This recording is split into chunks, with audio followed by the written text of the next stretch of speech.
আসসালামু আলাইকুম সবাইকে।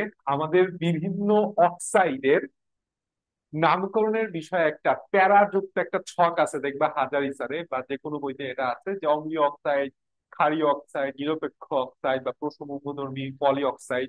এই জিনিসটা আমরা দেখার সাথে সাথে কিভাবে দাগাই দিয়ে আসবো, আজকের ক্লাসে আমি তোমাকে সেটাই শেখাবো। তার আগে একটা অ্যানাউন্সমেন্ট আছে, সেটা হচ্ছে আমাদের কিংস অ্যারেনা মেডিকেল কেমিস্ট্রির যে প্রাইভেট ব্যাচটা, সেখানে বললাম টোটাল একদম ফার্স্ট পেপার সেকেন্ড পেপারের সকল ক্লাস সুন্দর করে গোছানো আছে, পোল গোছানো আছে, পরীক্ষা গোছানো আছে। ডিসক্রিপশন বক্সে ব্যাচের টোটাল ডিটেলস দেওয়া আছে, দেখে নিও। আচ্ছা, যাদের বিশেষ করে কেমিস্ট্রি নিয়ে বললাম প্রচুর প্যারা খাও, সবাই অনেকে প্যারা খাও, আমি চেষ্টা করছি সর্বোচ্চ ইফেক্টিভ ওয়েতে ক্লাসগুলা ডেলিভার দিতে। প্রত্যেকটা টপিক আলাদা আলাদা করে সুন্দর করে ক্লাসের মধ্যে বোঝানো। আসো আমরা ক্লাসের মধ্যে ঢুকি। সেটা হচ্ছে আমরা একটু নিচের দিকে যাব ফার্স্টে। ঠিক আছে, আমরা একটু নিচের দিকে যাব। সেটা হচ্ছে এই যে প্রথম যেই অক্সাইডটা দেখতে পাইতেছো, যে উভধর্মী অক্সাইড, এইটা হচ্ছে আমাদের সবচাইতে গুরুত্বপূর্ণ। তো এইটার জন্য আমি ছোট্ট একটা ট্রিক্স ইউজ করব। সেটা হচ্ছে, দেখো, জানু সোনা এলো, কি জানু সোনা এলো, লেডি বেরিয়ে গেল। আমার সাথে একটু পড়ো, আমার সাথে একটু পড়ো। যে উভধর্মী অক্সাইড, কি বলছে এটা? উভধর্মী অক্সাইড। সে টু সে, ধরো আমি দুইজনের সাথে প্রেম করি, আর তার মানে কি আমি উভধর্মী। তাহলে আমার যখন একজনকে বলি জানু আর একজনকে বলি লেডি, যখন আমার বাসায় জানু শোনা এলো, তখন আর এক গেট দিয়ে আমার যে লেডি ছিল, আর একজন লেডি, 2 নাম্বার লেডি, সে বের হয়ে গেল। হ্যাঁ, তাহলে আমি কি হয়ে গেলাম? একটা উভধর্মী, দুই দিকে প্রেম করতেছি, চুটায় প্রেম করতেছি। তো কাহিনী হইতেছে এইটাই, যে জানু শোনা এলো লেডি বেরিয়ে গেল, এটা তোমার মাথায় রাখতে হবে কিসের যোগ? উভধর্মীর যোগ। এদিক খেয়াল করো। জানু জিঙ্ক অক্সাইড, সোনা SnO2, এলো। এখানে জানু সোনা না লিখে জানুটি অনেকে বলতে পারো, কারণ সোনাতে তুমি সোনাও দাগায় দিয়ে আসতে পারো। এইভাবে লেখো জানুটি এলো, কারণ টিতে হচ্ছে টিন, SN তে টিন। জানুটি টিতে টিন, এলো, এলোতে কি অ্যালুমিনিয়াম অক্সাইড। লেডি PbO PbO2, লেড আছে, আছে, লেড আছে, আছে। বেরিয়ে barium oxide, beryllium oxide, beryllium oxide. আর একটা হচ্ছে গ্যালিয়াম অক্সাইড আছে, যেটা তোমার বলতে দেয় না, এই জন্য আমি দিই। আমাদের উভধর্মী অক্সাইড মুখস্থ হয়ে গেছে, জানু সোনা এলো লেডি বেরিয়ে গেল। এরপরে আমরা একটু নিচের দিকে আসি। সেটা হচ্ছে পলি অক্সাইড, আর একটা খুবই গুরুত্বপূর্ণ, মেডিকেলে আইসে গেছে। তো পলি, এই পলি বললাম একজন মেয়ের নাম। যেরকম আমাদের বাসায় একসময় কাজ করতো পলির মা, অর্থাৎ পলির মা কাজ করতো, ওনার মেয়ের নাম হচ্ছে পলি, ওই নামই সবাই ডাকতো পলির মা, পলির মা। তো তুমি বললা যে এই যে পলি, ফিক্সটা হচ্ছে এখানে নিচে লিখি। তুমি বললা যে পলির পলির মন পাবে তো। তার মানে তুমি বুঝতে পারতেছো, মনটা হচ্ছে ম্যাঙ্গানিজ, পাবেন হচ্ছে লেড, পিবি। এখন কথা হচ্ছে PbO হয়, PbO2 হয়, MnO হয়, MnO2 হয়। এইটা তোমার পরীক্ষার হলে পেঁচায় যাবে যদি অপশন এটা দেওয়া থাকে। তো তোতে মনে রাখবা হচ্ছে টু। তার মানে কি PbO2, MnO2, তোতে কি টু। তাহলে পলির বোন পাবে তো। তুমি বললা যে তুমি পলির বোন পাবে তো, পলির সাথে দীর্ঘদিন ধরে তোমার সম্পর্ক, বললা যে পলির বোন পাবে তো। এটা কি? তাহলে পলিতে হচ্ছে পলিঅক্সাইড, মন MnO2, পাবে PbO2।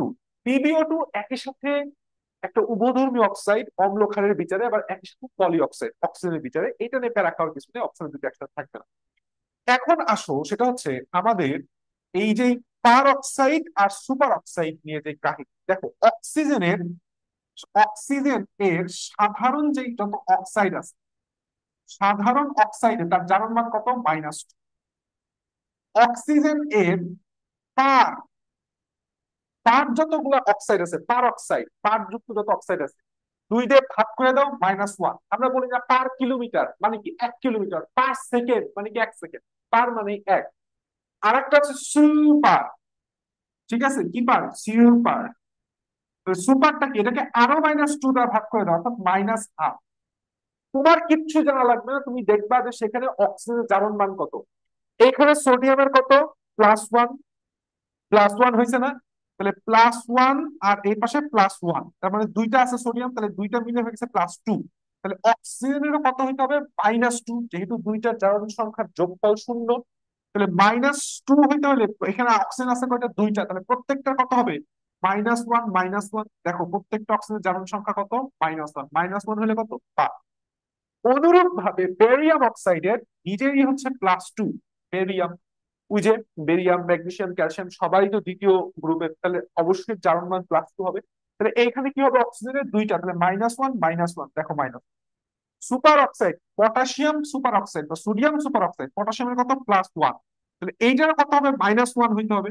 তাহলে -1 কিভাবে করব? 2x -1, that means x=-1/2। তাহলে এদের প্রত্যেকের হচ্ছে -1/2 -1/2 করে, এদের প্রত্যেকে -1/2 -1/2 করে। তাহলে -1/2 হলে কি? Super oxide. তাহলে আমরা কি কি জানলাম? আমরা উভধর্মী অক্সাইড করে ফেলছি, পলি অক্সাইড করে ফেলছি, পার অক্সাইড করে ফেলছি, সুপার অক্সাইড করে ফেলছি। এখন আমরা পড়বো হচ্ছে নিরপেক্ষ অম্লীয় রূপ খাদ্য। দেখো, আমি তোমাকে সুন্দর একটা জিনিস বোঝাই, একদম বেসিক কনসেপ্ট, যে আমরা আমরা যখন কোন ধাতুর সাথে অক্সিজেন যোগ যোগ করি, সেই অক্সিজেন সংখ্যা যাই হোক না কেন, ধাতুর সাথে অক্সিজেন যোগ করলে সেটা কি হয়? সেটা যে কোনো ক্ষারীয় অক্সাইড, কি হয়? ক্ষারীয় অক্সাইড। যেরকম সোডিয়াম ধাতু একটা ক্ষার ধাতু, পটাশিয়াম ধাতু একটা ক্ষার ধাতু, কপার একটা ধাতু, আয়রন একটা ধাতু, ক্যালসিয়াম একটা মৃত ক্ষার ধাতু। এর সাথে অক্সিজেন যুক্ত করছে মানে ক্ষারীয় অক্সাইড। তাহলে ক্ষারীয় অক্সাইড চেনা একেবারে ইজি। এখন অধাতুর সাথে তুমি যদি অক্সিজেন যোগ করো, সে অম্লীয় অক্সাইডও হইতে পারে, আবার নিরপেক্ষ বা প্রশম অক্সাইডও হইতে পারে। এখন এটা সমস্যা হয়ে গেছে যে কোনটা অম্লীয় হবে আর কখন নিরপেক্ষ হবে। তাহলে অধাতুর সাথে তুমি যদি দেখো যে সেখানে অক্সিজেন যোগ করা আছে, আমি এভাবে লিখি তোমার আরো সুবিধা হবে। কি যোগ করা আছে? অক্সিজেন। কিন্তু অক্সিজেনের সংখ্যা হচ্ছে একটা। অধাতুর সাথে অক্সিজেন, কিন্তু অক্সিজেনের সংখ্যা কয়টা? একটা। তখন সে হয়ে যাবে হচ্ছে নিরপেক্ষ বা প্রশম। তখন সে কি হয়ে যাবে? নিরপেক্ষ অথবা প্রশম। ঠিক আছে, আশা করি বুঝতে পারছি। নিরপেক্ষ, নিরপেক্ষ অথবা প্রশম। আর যখনই অক্সিজেন একের অধিক, নিচে ছোট্ট করে লিখে রাখো, একাধিক থাকবে, তখন সে হয়ে যাবে কি? অম্লীয়। তখন সে কি হয়ে যাবে? অম্লীয়। ওকে, এই জিনিসটা খালি মাথায় রাখো। তাহলে খেয়াল করো, আমরা নিরপেক্ষ বা প্রশমের মধ্যে ঢুকি, কোনো ছন্দ কিচ্ছু ব্যবহার করবো না। তুমি এদিকে আসো, সেটা হচ্ছে হাইড্রোজেন। হাইড্রোজেনটাকে আমরা অধাতু ধরবো না। আর পানি একটা নিরপেক্ষ যৌগ বা প্রশম যৌগ, এটা সবাই জানি। তাহলে পানিটা মুখস্থ করেই ফেলতে পারে। কার্বন, কার্বন, নাইট্রোজেন, নাইট্রোজেন নিশ্চয়ই ধাতু না। কার্বনকেও তুমি ধাতুর মধ্যে ফেলাইতে পারো না, কারণ কার্বন হইতেছে ওই পাশে, ডান পাশে, একদম পর্দা সারণীর ডান পাশে অবস্থিত, তাহলে এটাও ধাতু না। তাহলে এই যে অধাতু বা ধাতু নয়, এর সাথে তুমি দেখো প্রত্যেকটার সাথে অক্সিজেন সংখ্যা একটা করে। অক্সিজেন কয়টা আছে? এক। অক্সিজেন কয়টা আছে? এক এক এক। কিন্তু উপরে যতগুলো অধাতু আছে, ক্লোরিন বলো, ফ্লোরিন বলো, এখানে কার্বন বলো, এই দেখো কার্বন ডাই অক্সাইড, অক্সিজেন সংখ্যা কয়টা আছে? দুইটা। হয়ে গেছে কি? অম্লীয়। কার্বন মনোক্সাইড, কার্বন সংখ্যা কত আছে? একটা। হয়ে গেছে কি? নিরপেক্ষ। এইটা বললাম very very very much important. Carbon ডাই অক্সাইড একটা অম্লীয় অক্সাইড, কিন্তু কার্বন মনোক্সাইড একটা নিরপেক্ষ অক্সাইড। আবার তুমি চিন্তা করো, এই সালফার ডাইঅক্সাইড, সালফার ট্রাইঅক্সাইড, দুই জায়গায় অক্সিজেন সংখ্যা একাধিক, তাহলে এটা অম্লীয়। এই যে NO2 এবং N2O3, N2O5, প্রত্যেক জায়গায় অক্সিজেন সংখ্যা কি? একের অধিক, তাহলে সেটা কি হয়ে যাবে? অম্লীয়। এই জায়গায় খেয়াল করো, N2O, প্রত্যেক জায়গায় অক্সিজেন সংখ্যা কত? এক, তাহলে কি হয়ে যাবে? সেটা নিরপেক্ষ হয়ে যাবে। অনুরূপভাবে প্রত্যেক জায়গায় দেখে অক্সিজেন সংখ্যা একাধিক। দ্যাটস অল অ্যাবাউট তোমার সেই ছক।